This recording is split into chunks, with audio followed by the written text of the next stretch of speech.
ஓம் அகத்தியர் திருவடிகள் போற்றி. ஓசி மகாவாணி சித்தர் திருவடிகள் ஓம் பிரபஞ்ச மகா அகத்தியர் வாழ்க்கை போற்றி. ஓம் நவராஜ சுந்தரமே போற்றி. அகத்தீச பெருமானை நான் தவத்திலும் நேற்று நடந்த நிகழ்வுகளும் அந்த காட்சியில் தாங்கள் விளக்க வந்தப்பட்டு போகின்றேன். 3 நாளுக்கு வகையில் வீட்டு செய்தவர்ந்து பீடத்தில் சிவமகாவாணி சித்தரை முன்னிறுத்தி அகத்தியவான் ஒரு பெரிய யாகத்தை நடத்திக் கொண்டிருக்கிறார். நேற்று கோமாதா பூஜை இருந்தது. கோவில் சிவமகாவாணேஸ்வரர் உருவம் இருந்தது.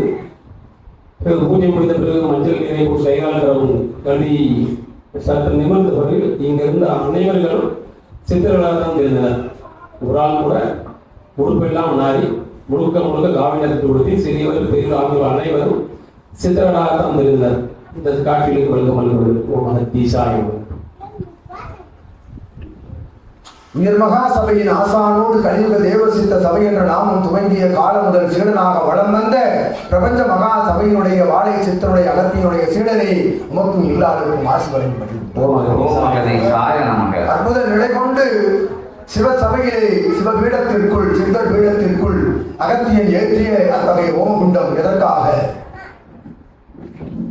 குளிர் நிலையில் வர்ண நிலை வராது வெப்பநிலை காட்டிய நிலை என்று அகத்தியன் உரைத்து அவ்வேளை நடந்தேறியது அது சூட்சமம் என்று அகத்தியன் வாழை திரிபுர சுந்தரனுடைய அற்புதமான அத்தகைய ஆலய வளாகமதிலே அமர்ந்திருந்தது வாழை தேவி என்ற வாழை சித்தர் என்று உரைக்கின்றது.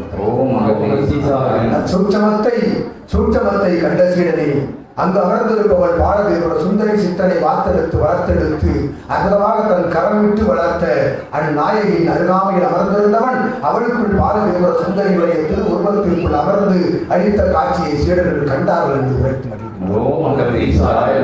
அற்புதமாக நீர் கண்ட காட்சி.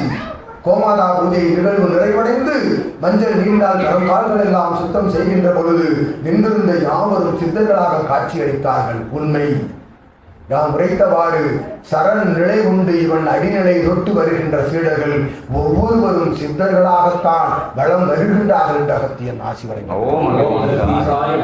அற்புதமாக வேர் பகிர்வு விழாவிலே கலந்திருந்து நல்நிலையாய் தன்னுடைய நிலைதனையெல்லாம் மாற்றி அற்புதமாய் சித்தனோடு சீடர்களோடு விளவலாவி வளம் வருகின்ற நற்சீடனாக வளம் வரும் அற்புதமான பரந்தாமன் நாமம் கொண்ட சீடனே கர்ம வினை அகல்கின்ற காலங்கள் வேற்பகிர்வு விழாவரை என்று உரைத்தோம். இதிலிருந்து நல் நிலைகள் துவங்கிய அற்புத நிலைகள் வளம் வரும் என்ற அகத்தியன் ஆசி வழங்கி மகிழ்வோம்.